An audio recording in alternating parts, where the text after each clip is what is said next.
As production music composers, we tend to work behind the scenes. I mean, we write the music, we send it off to the libraries, and then for the most part, we just kind of let them handle the rest. But here's the thing. I think that the industry is changing, and more composers are expected to have some kind of public presence. I mean, whether it's LinkedIn or YouTube or, just having a simple website. I believe that the days of being completely invisible, well, they might be coming to an end. But does that mean that we have to become influencers? I mean, do we really need to start thinking of ourselves as brands? And how can we put ourselves out there without feeling like we have to chase algorithms or become social media experts? Well, Andy Gesner knows a thing or two about marketing and branding. He's been helping artists break through the noise of the music industry for over 20 years, and he's worked with everyone from indie composers and musicians to artists like Paramore, Pearl Jam, and Sia. And he's here to talk about how those same principles can apply to production music composers on this week's episode of the 52 Cues podcast.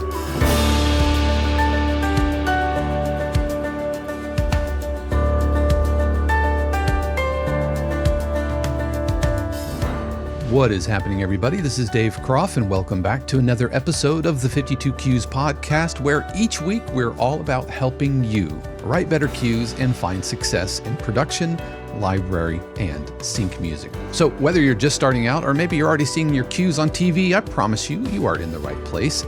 Now, today's episode is made possible thanks to the support of our member subscribers of 52 Cues, composers just like you who are working to write better cues and succeed in the production music industry. And 52 Cues is there to help make that happen with live streams, workshops, feedback sessions, and submitting to real music libraries and a ton more. So if you're curious about joining, you can head over to 52cues.com or stick around because I'm going to be talking more about that a little bit later in today's episode. Speaking of today's episode, we talk a lot about writing better cues, but what about marketing ourselves as composers? Well, that's exactly what we're going to get into today with my guest, Andy Gesner. Plus, I'm going to share my thoughts on an electronic disco funk cue written by 52 Cues Friend Darko Malcevic. But first, what have I been working on lately? I've got a couple of really big deadlines which are looming. I am working on a modern comedy album for Discovery Channel, and I've posted those cues before and showed those, and I'm also working on cues for an upcoming Masters movie documentary. I think I've talked about this as well. This is my 6th or 7th year doing this. And so every year we submit a batch of cues which are custom, but they aren't scored. I'm not scoring to picture. And so there are various different emotions, whether it's kind of intrigue with hope or whether it's kind of uplifting. We even had some trailer cues placed, but there is also these kind of slow burning tension cues. It's like suspense and contemplative suspense. And so I've got a cue, and the cue that we're going to be listening today is called Putt-in on the Fritz. And don't fall out. You do not need to adjust your screens, but you're going to see some Ableton Live here because I am pushing further into Ableton Live, and you will see it more and more. Will I keep doing or using Ableton for like these cinematic type cues versus like EDM or hip hop cues? Well, there was some challenges that came up with some of the programming, some of the orchestral programming, but anyway. If you want to see that and you want to hear more about that, I will be featuring this cue on an upcoming cue breakdown over at 52 Cues for the friends and family. But in the meantime, here is Putt-in on the Fritz.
So that was Putt-in on the Fritz. Of course, that title, a play on putting on the Ritz. And I really had a challenge, like, how am I going to communicate that this is a word putting, like Putt-in, and not Putt-in?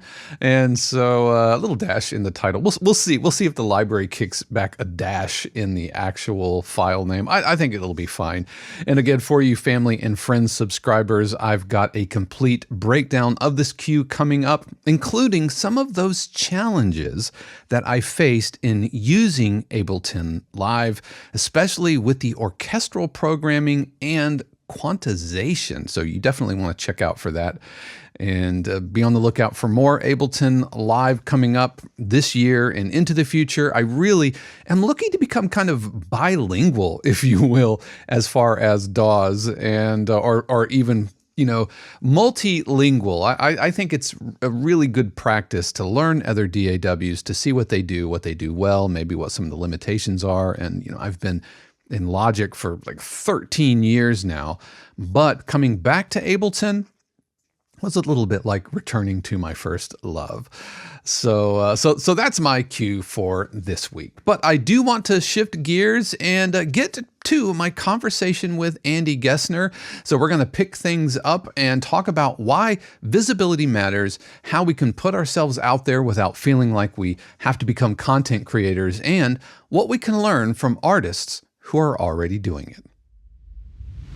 I'd like to welcome to the podcast Mr. Andy Gesner, the owner and president of Hip Video Promo. And this is a company that's been helping artists and creators break through the noise of the music industry since 2000. And it's over these past 24 years that Andy and his team have worked with more than 4,800 artists. We're talking everyone from indie artists to heavy hitters like Paramore, Pearl Jam, Sia. I mean, they've built a real reputation for promoting music videos and helping artists connect with their audience, whether it's through Spotify playlist pitching or YouTube curation, social media marketing, and a ton more. So today, though, I want to talk about something that might not necessarily be on the radar for most of us production music composers, and that is the importance of personal and, beyond that, artist branding. I mean, how much should we as library composers really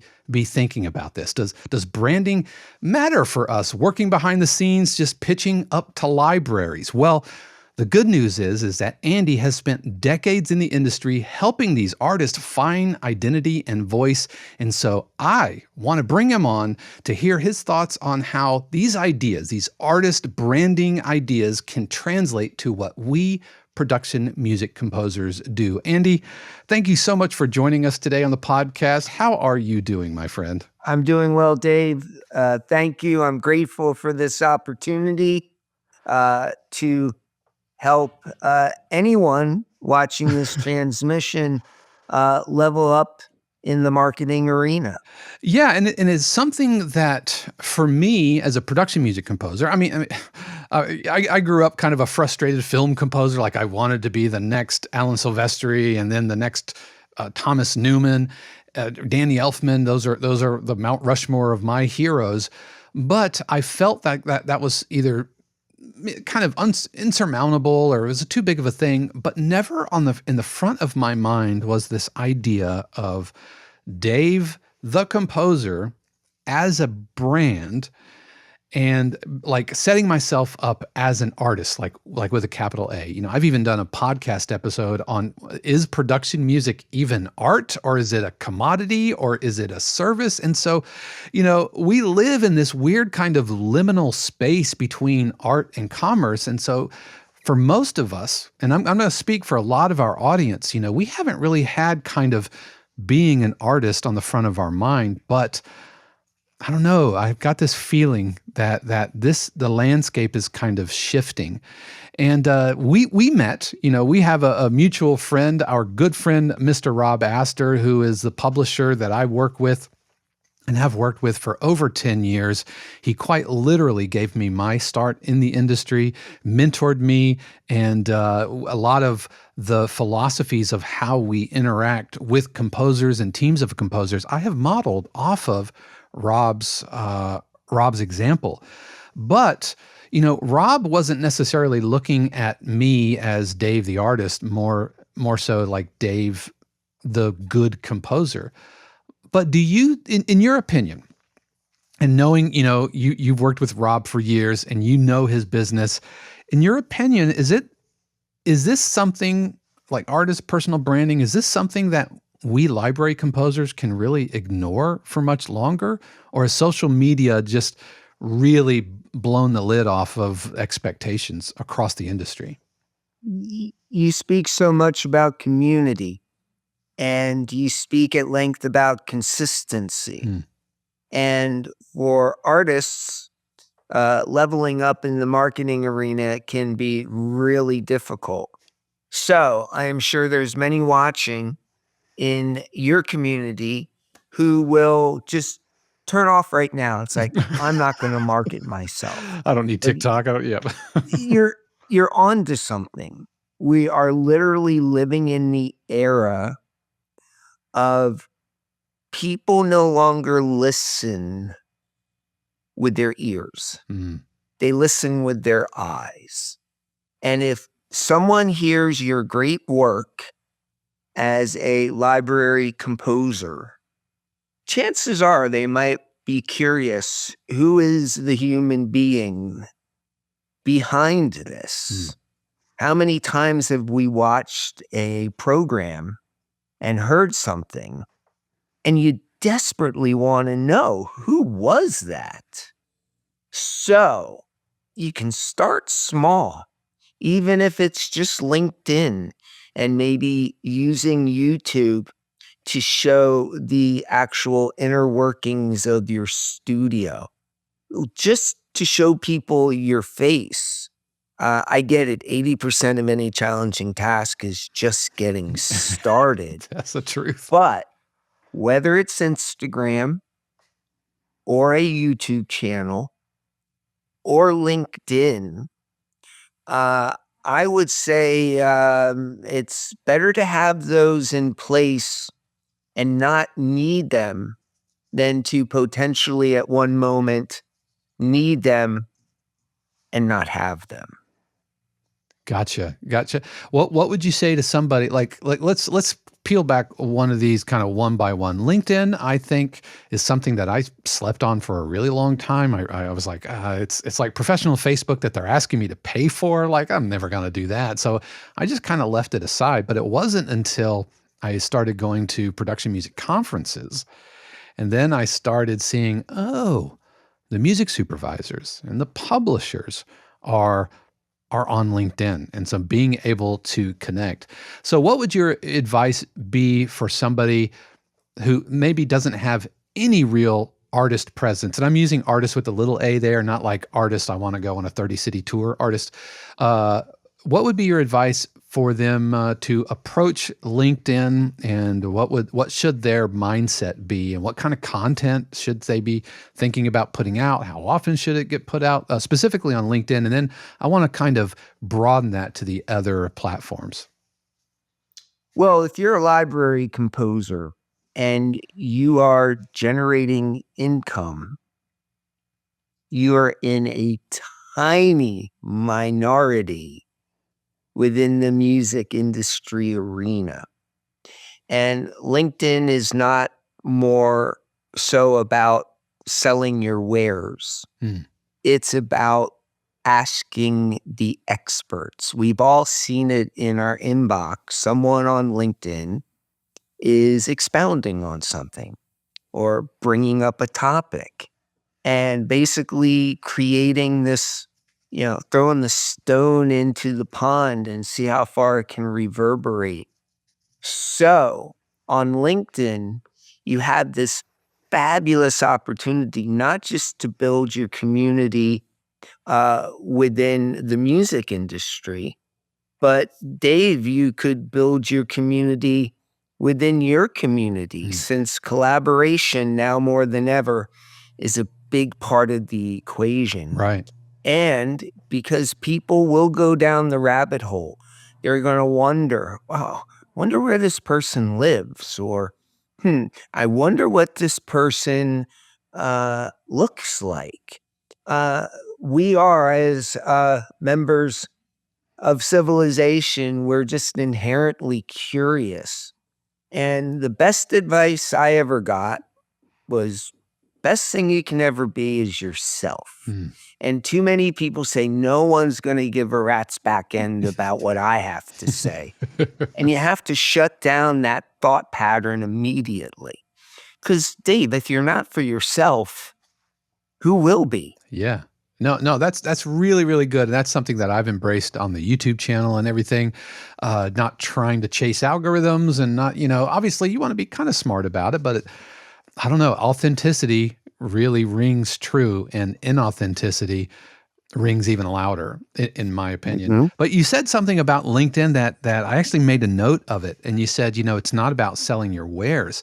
I think some of us might approach LinkedIn thinking it's like a guitar center, like, here, I want to sell and buy guitars. And it's not really. It's much more like going to NAMM. You're dealing with industry professionals, insiders, and the idea is to connect and start building relationships with the people that know what they're talking about, as opposed to, you don't go to a NAMM show to buy a guitar. You go to a NAMM show to learn about guitars. If you want to buy a guitar, then go to Guitar Center.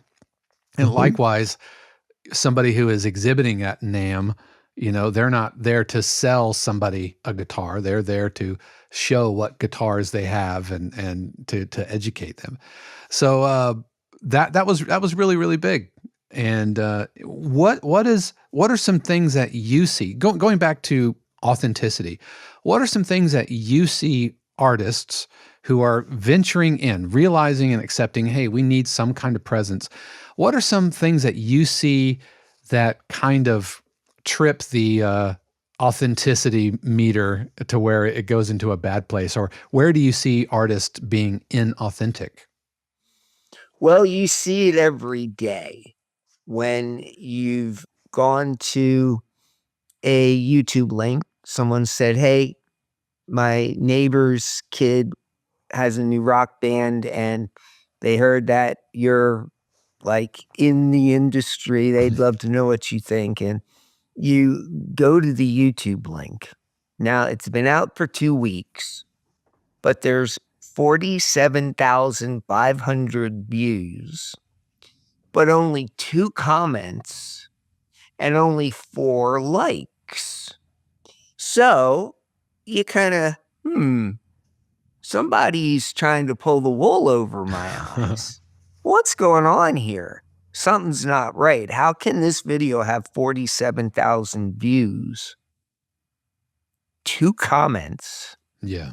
and 4 likes?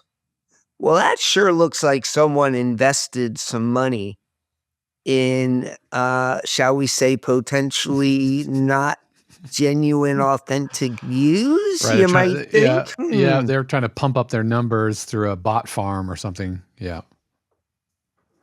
Yeah. So my philosophy has always been, just as you've done with 52 Cues, you have to build it organically. And it's like what Rob Astor is doing with his new website and some of the artists he's working with.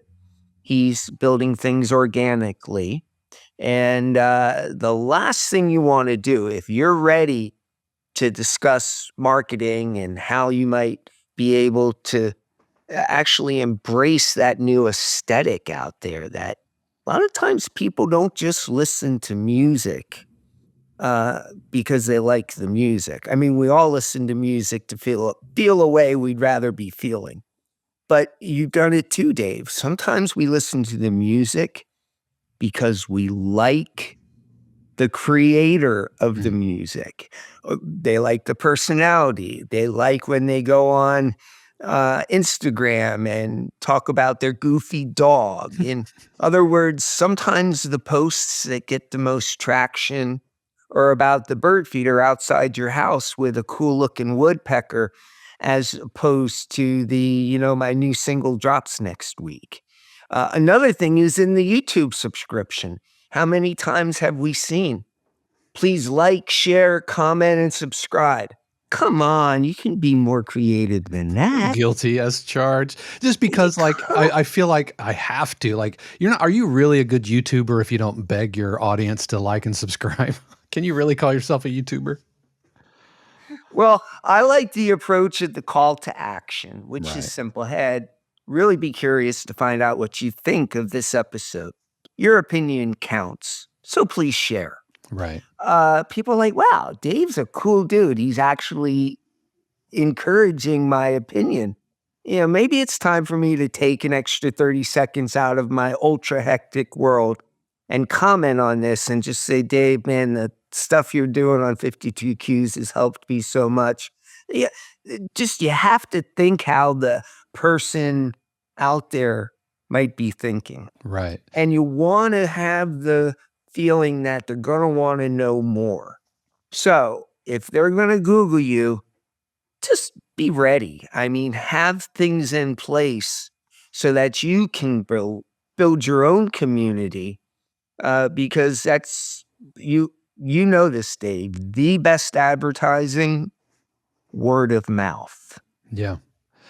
Speaking of YouTube, let's talk about YouTube. I've done an episode on do you need to have a YouTube channel, and my thesis was you don't necessarily have to be a YouTuber, like kind of what I'm doing, and think of the algorithm and think of thumbnails and all that stuff because ad revenue and blah blah blah.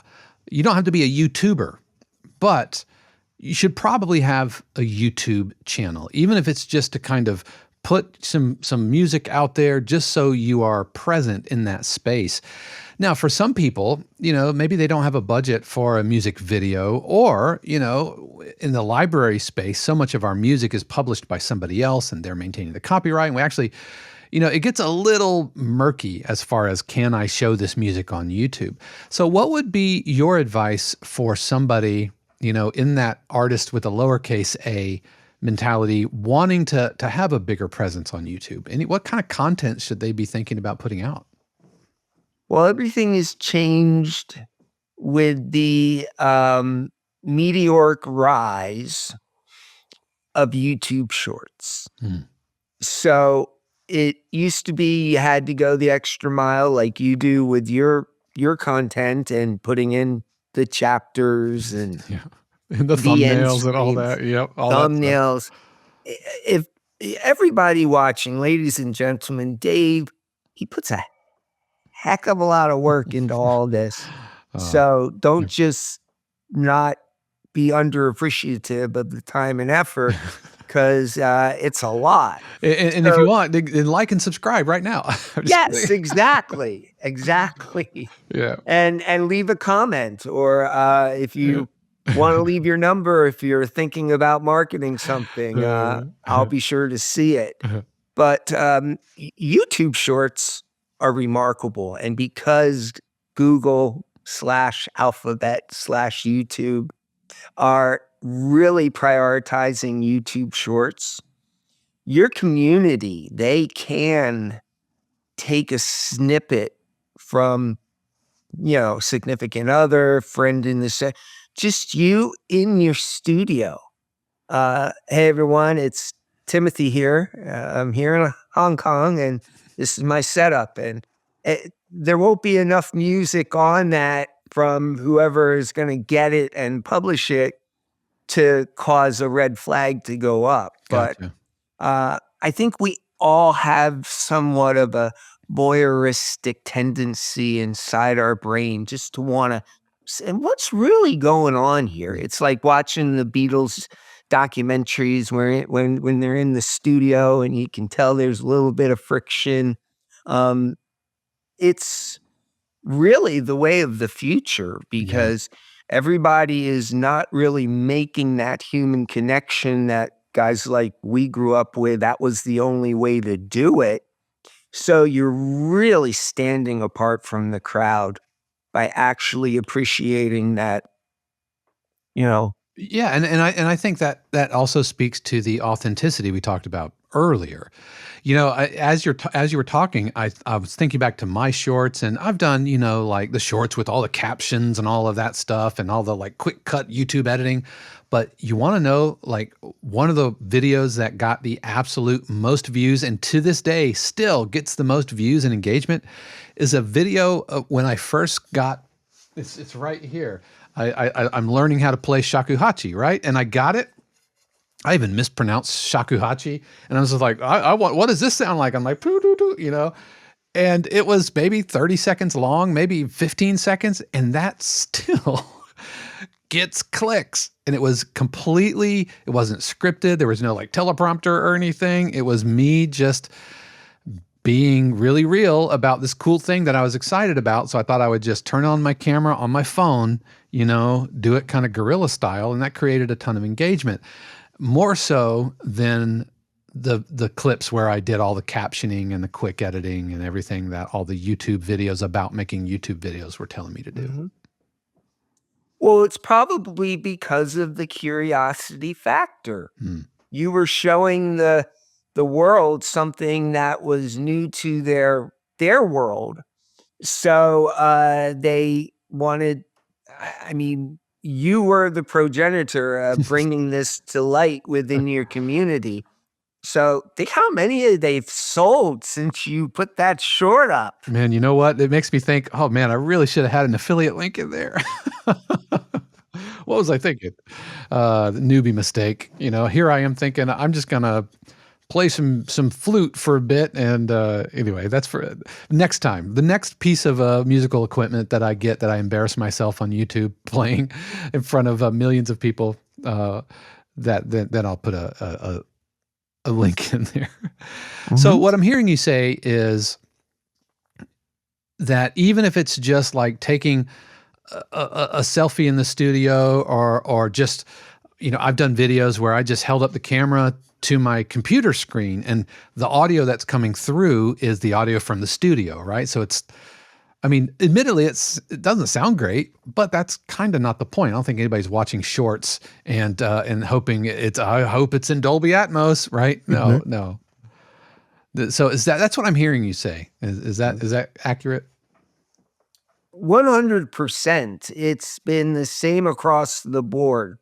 Those visuals that are either spur of the moment or just maybe hatched as a goof, those kinds of moments, remember that short you just spoke about, it's going to live in perpetuity on the World Wide Web. Until the archaeologists dig up the servers, 500 years from now, that the zeros and ones will still be on that hard drive somewhere.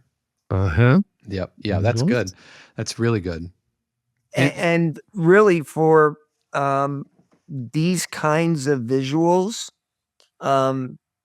remember, the more you get precious about it, the less effective it is. So it really is all about, and I'm sure for a lot of your community, putting the inhibitions on the back burner, really difficult. And for lots of people, there's this issue of being camera ready. Mm-hmm. It's a lot of work. It's a lot of thought and time. And I get it. If there's many people out there who are doing great via your 52 Cues community and how you help people, they might be thinking, maybe in the spring or, maybe if I have some time during the summer. Failure to plan is like planning to fail. Yeah, 100%. I've said on the podcast before, I think I've had an episode about you don't have to get it perfect. You just have to get it going. And so when you see somebody who is where you want to be, you are not seeing the years of progress that led up to the present moment. So if you look at my video shot and you see the camera with the nice bokeh effect and the 22 millimeter lens and all the lighting and everything, like I said, go look at some of my older videos. It looked like trash, but the only way I could get to now is having walked through that. And so I would encourage anybody out there who is looking to push into this, that you don't have to have all of the accoutrement that you might see from the people that you look up to out there in the space. Oh, and when you're talking about people who are deep into technology, you take it to a whole new level. And I always said to people, you've really just got, as you said, you've got to get going. Don't think about it too much. Just realize that you want more people to know about you. That's building your brand. And whether it's doing a YouTube short saying, hey, everybody, check it out. My song just got placed on Say Yes to the Dress, Mm-hmm. or the opening round of the college basketball. I mean, just the point.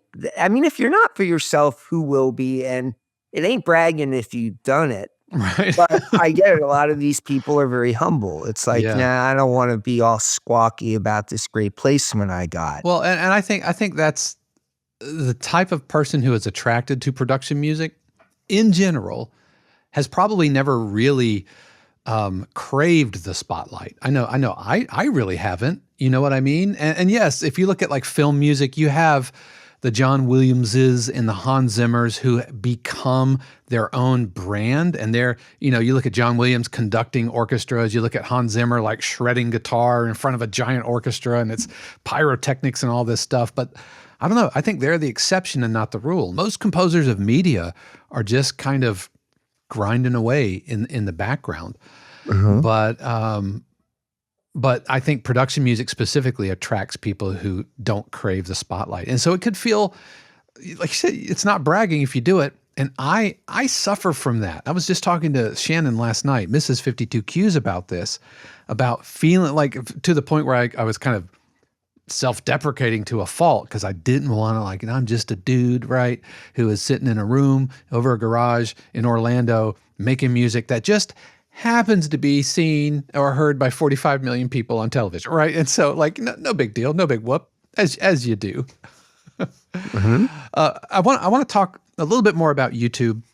So we talked about shorts, but let's say we're ready to kind of move beyond shorts into other video content, because I know that's something that you guys do a ton, like full on like music videos, and I think that's probably beyond the scope or even requirement.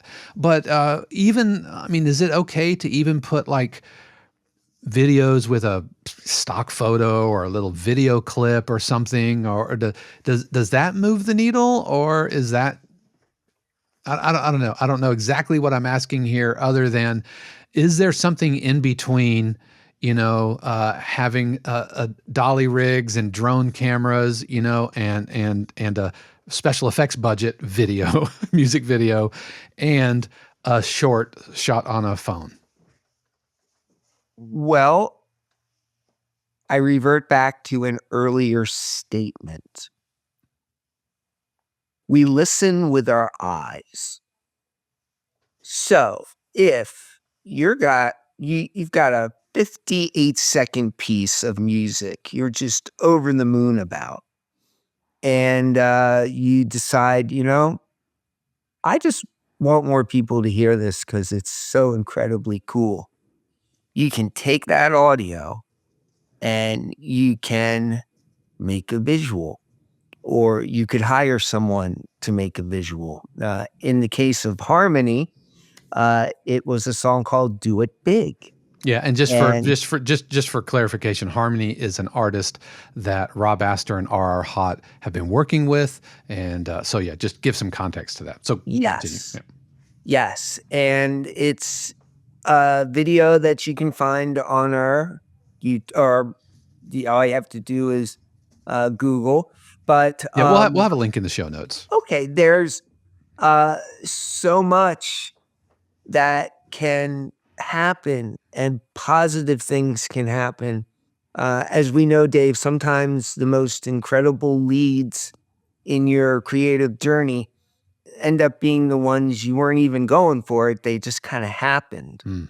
And I think you'd agree, to have some of your best work you're proud of, on a YouTube channel, and I get it, most of this content is on the shorter side of things, but we're living now in a world where the human attention span is shorter than a goldfish. So I mean, it's probably to your advantage to have a shorter piece of content because, not everybody's going to hang around for 3 minutes. We appreciate that. But it's something that you should certainly consider. And, keep in mind that you post in that community section on YouTube, in the case of 52 Cues, that's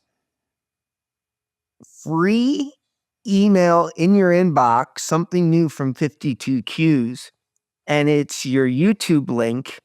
And because you put it in your community, YouTube's going to send it to your 5,050 subscribers. And people look and they see where it says community on the top, and they don't even know what it is. But think about how much exposure you can get if you've got something that you really want to show people by building that YouTube subscriber base, just like you've done. It's like a snowball rolling down a snowy hill in New England. The more it keeps rolling, and you've seen it happen with 52 Cues, we've seen it happen here at HIP. It's just, the bigger you grow an audience, then you get the word of mouth. Yeah, I mean, to date, this is another thing that Shannon and I were talking about just yesterday. 52 Cues has done no proper advertising. Nobody has ever seen a YouTube ad advertising 52 Cues. We've never done a Facebook ad and Google we haven't done any of that. Now, that's not to say it can't help, but it has all been either through this podcast or word of mouth or people recommending us, in a Facebook chat or something like that. And so it's just organically grown over the last 3 years. We're starting our 4th year now. Actually, it will be 4 years in April. And it's been organic growth, and it's been comfortable growth because it hasn't exploded so big that we kind of find ourselves with a scaling problem. And so we've been able to kind of scale as the community grows. Here, as we wrap up, I want to talk about a couple of things. And the first is, what are some mistakes you see artists make who are looking to kind of, okay, I know I need to level up my brand and my presence. What are some mistakes you see getting made? Consistent, sustained promotion. Why is it such a difficult concept? Sure, there may be weeks you don't want to do this, but you still do it. Why can't these up-and-comers? I mean, if they're not doing the things that their less talented, much more lazy competition it's not going to happen. Right. It really is about consistency. And because I'm advocating on behalf of these wonderfully talented people, I get to hear all the excuses. And of course, you want to be empathetic because some of them are certainly family. Family is one. Number 2 is work is kicking their ass. They're making me work 14 hours a day. It's just, there's no way I can do it. And so, of course, I always suggest banked content. It's easy because it's a weekend and you are going to do a Throwback Thursday every Thursday, and you can film like 8, 9, 10 of them in one sitting and then just bank them. But watching these really talented people just drop off and not make engagement with their community. I tell people, it's like you're the host of a constant party. People come into your party. And if they get to the party and they look through the door and they can't see you, and And all of a sudden you get anxious. It's like, I really wanted just to stay home. I didn't want, they're going to go away. So that is why if people are coming to your party, you have to engage with them. Yeah. Even if it's just to say hi and breeze through, you have to make your presence known. And I just want to impress on anybody watching or listening that we're not talking about, or at least this is my interpretation, we're not talking about like a full media blitz, like a headlining artist who is going on tour and needs to fill arenas. That's not what we're talking about. We're talking about just moving the needle just a little bit and putting yourself out there. Because here's the reality. This whole idea is not just becoming more of a consideration or more front of mind for composers.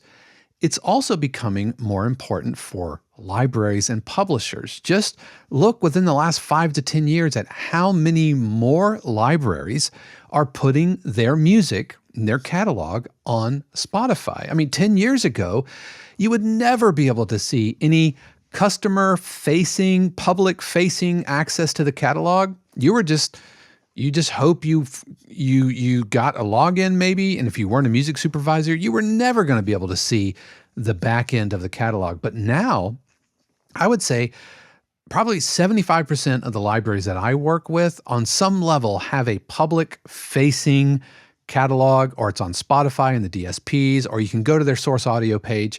And the reason this is because music supervisors, the decision makers, the directors, the editors, the producers, they are going into social media space. They are going into the internet, and they are going to LinkedIn and YouTube, and this is how they are finding music. And so libraries are coming to terms with the fact that they too have to think like artists. Like libraries can no longer think as themselves as a service catalog, and they're having to think much more like a record label. Wouldn't you agree? And this is a transition Rob is making right now as we speak. He is the poster kid, Mm-hmm. and it's working. And he's come to realize that, you know what? I got to put my inhibitions on the back burner. I got to be a little bit more squawky about what I've done. I mean, I'm a humble guy, but I ain't no dummy.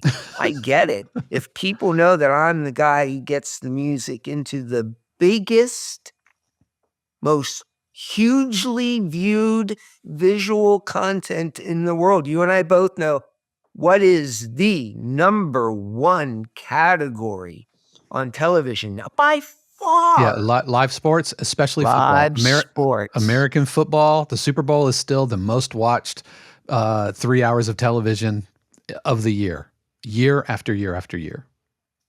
What was it? 113 million people viewed last year. Last year's Super Bowl. In this kind of bifurcated, fractured streaming space, still hundreds of millions of people come together and watch American athletes move a ball up and down the field. Mm-hmm.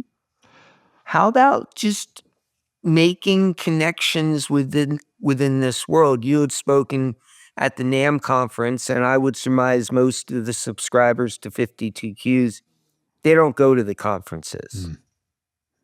Yeah, I think like NAMM, and I haven't spoken at NAMM, but I have spoken at like the Taxi Road Rally, which is something that the taxi people put on. And we do have, our production music conference, like our own little kind of corner of the world. And it was at this past conference where I thought, oh, wow, we're turning a corner here, that we have to start thinking on some level, branding, marketing, public-facing persona of you as the composer, because libraries are having to do that.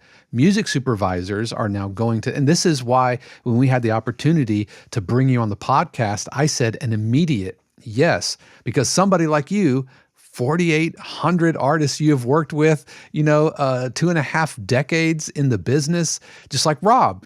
Rob has like 3.5 decades of publishing, and here he is in his like 35th year thinking, oh man, maybe I have to rethink this because the sand underneath is shifting And if we don't want to get left behind, or let me say it another way.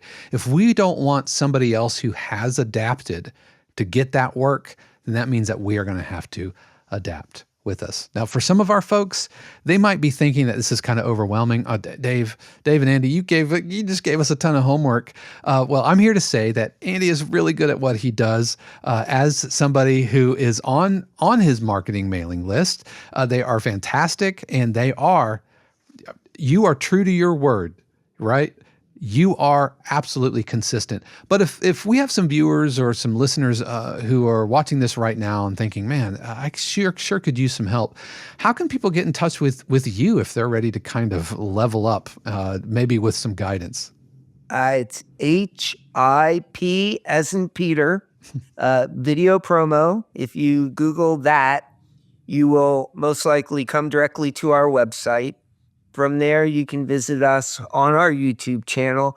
Like Dave, I liken myself a YouTuber. I've done a series called Hip to the Scene, where, Dave, I got sick and tired of answering the same questions from all my clients over and over. I thought, if I can get an expert, like everyone's telling me rock and roll is dead, and I'm trying to tell it. I did an episode with Matt Pinfield. There is no person on the planet more qualified to talk about whether rock and roll is going away than Matt Pinfield. Or how do you get your video on BET? We talked to the head programmer at BET.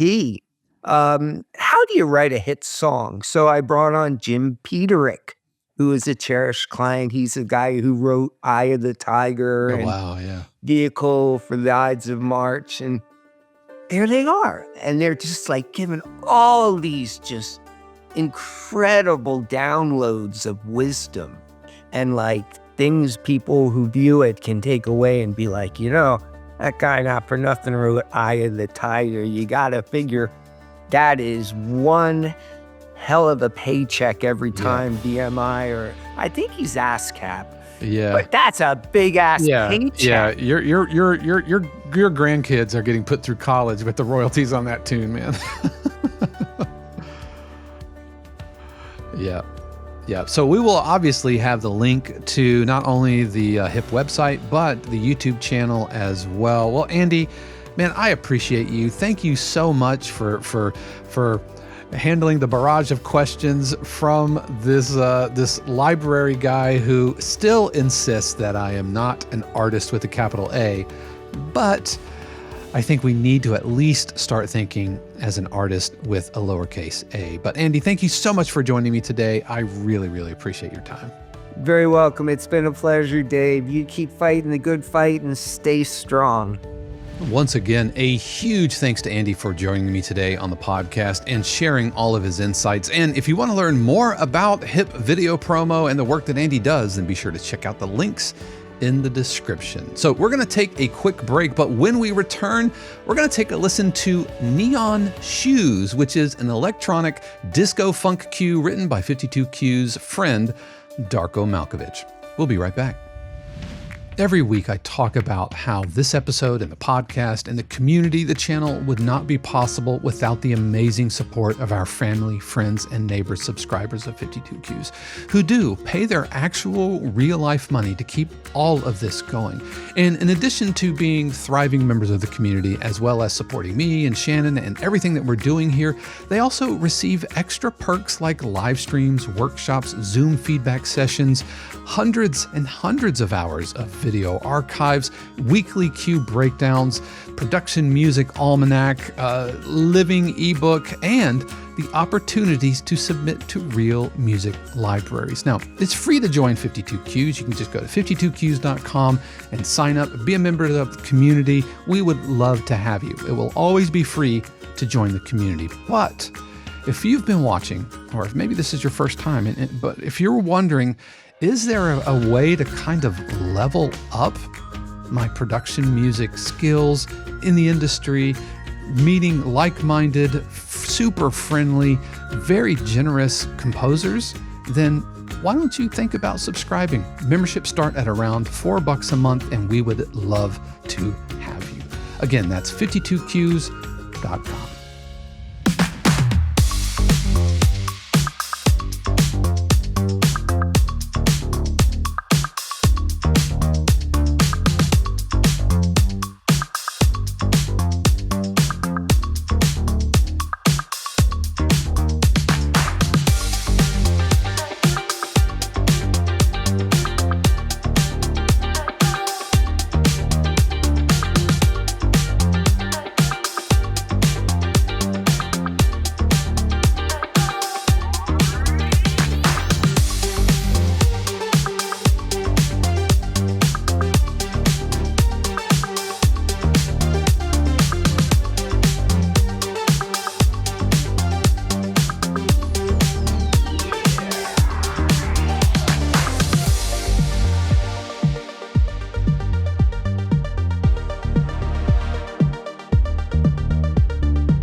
All right, so that was Neon Shoes from Darko Malcevic. Thank you so much for sending this along. I super enjoyed this. I thought this was really well done.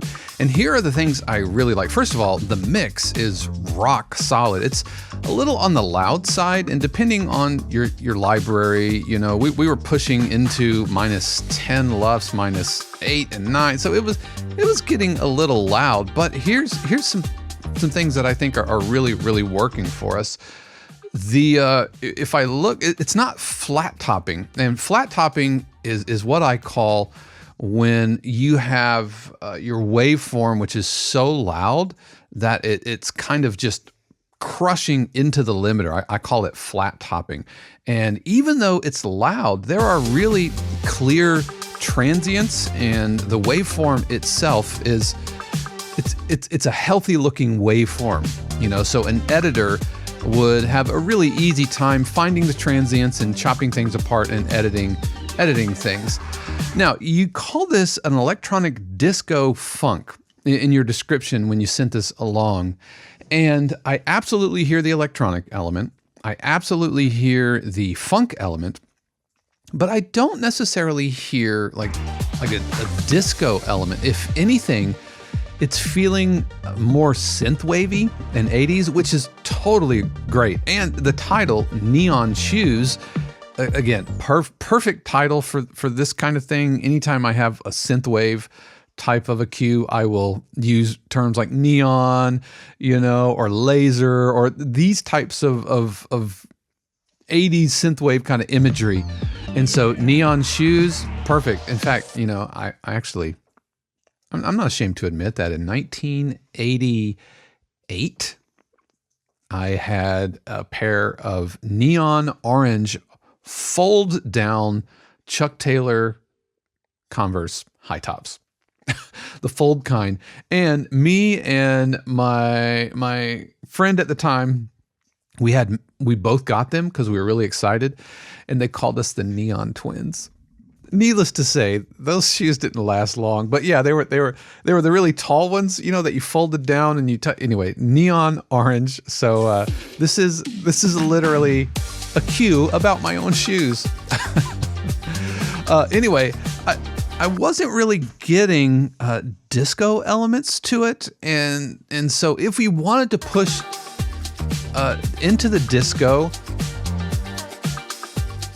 you know, so I don't know if you should, unless the library is like want disco, but this feels more synthwave. How would I push it into disco territory? Well, string dives, those types of things, even if they're just sprinkled in every now and then, will help. And maybe some open hi-hat stuff but you don't want to get obnoxious with it.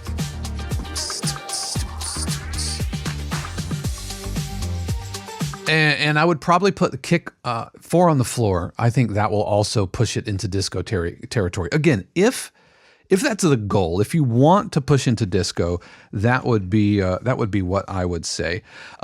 Going back to the mix, if anything, the mix feels a little bright, especially up around 8,000 hertz or so. It's getting a little crispy, but the kick and the bass, everything else is working really, really nicely.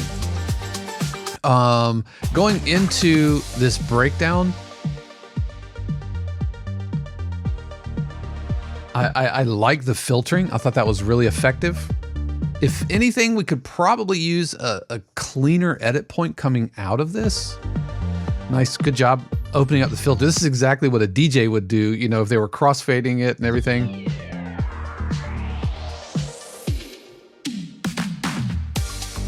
Yeah, and maybe extend that a little bit.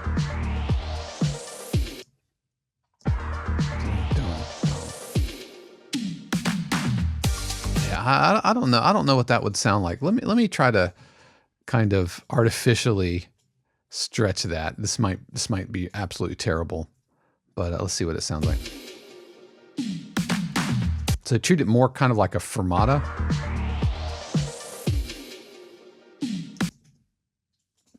No, I don't know if I dig that. 1, 2. So if we were to add like an extra 2 beats to that, we would have something like this. And I got the click turned on here. 1, 2, 3, 4.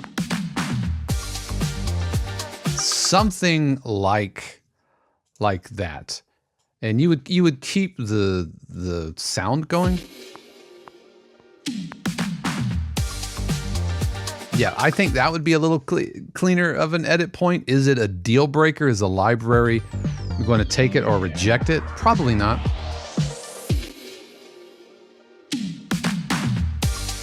Yeah, that fill in is so strong that I think that works really, really well. And your layering is spot on. It's subtle and it's not like, doesn't get huge and giant, and the energy level anywhere that I pop in throughout. I mean, I can tell that they're different levels of energy, but it's not so drastic from one needle drop to the other, and that's really, really good. I think that's working really, really well. So I think this is working. And synthwave cues are the type of cues. They're like any other really niche, stylized type of a cue, or even like, a cue with a didgeridoo in it or something. What I mean by that is they're very specialized, and they're probably not going to get a ton of love necessarily, but when the call comes for them, then they can be the perfect fit. It's kind of like 4-wheel drive. You don't really often need 4-wheel drive for your car, but when you do need it, you're going to be really, really thankful you got it. And I think that this cue fits the bill. Like all the levels and everything is super balanced. The synth came in and it wasn't overpowering, and your effects and your transitions weren't overpowering. You've got like that laser right there. It would be so easy to kind of overkill that. Yeah, I thought you were really, really nice with that. The only thing that might work. No, never mind. I was going to suggest a key change, which goes against my own philosophies here. All right, coming into the end, let's look at that button. Boom, boom, boom, boom. The button itself feels a little...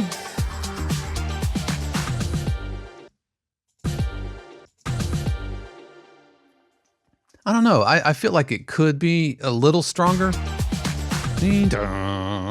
Maybe hold for a little bit longer. But, even at the end of the day, I think this is working really, really well. And Darko, thank you so much, first of all, for your support and for sending this along. And if you would like to get your own cue reviewed right here on the podcast, you can submit them in our weekly feedback threads over in 52 Cues. And it's a great way to get insights from your fellow composers. And you never know, I just might feature your cue on a future episode. But if you're looking for something a little bit more in-depth, I also offer 15-minute video reviews where I go through your cue, talk about what's working, and suggest ways that you can even make it stronger. And you can order one up by heading over to 52cues.com/feedback. Also, if you really like this kind of feedback and you would like it on a regular basis, we actively do this every single week for our family subscribers. So that's going to do it for me this week, but you definitely want to tune in next week because we're going to be talking about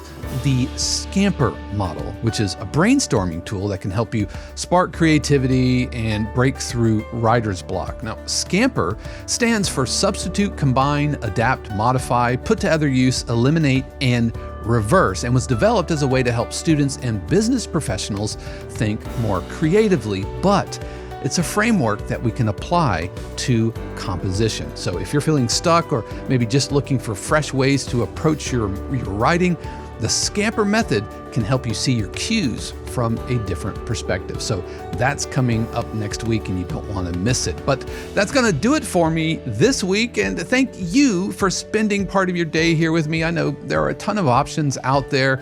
There are so many amazing YouTubers, podcasters, and educators in the production music space. So the fact that you chose to hang out with me, just for a little bit here today really means a lot. And if you got value out of today's episode, then the best way you can pay it forward is to do the like, subscribe, and leave a comment, because believe it or not, it really does help composers just like you find the podcast. So I hope you've had an amazing week. You know what? I know that you're going to have an amazing week next week. How do I know that?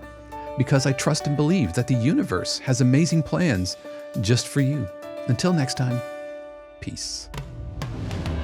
The 52 Cues podcast is copyright 2025 818 Studios, all rights reserved. The music played on the podcast is copyright of their respective owners and is used with permission and for educational purposes only. For more information, including joining the community, submitting your cue for review, or becoming a member subscriber of 52 Cues, head over to 52cues.com.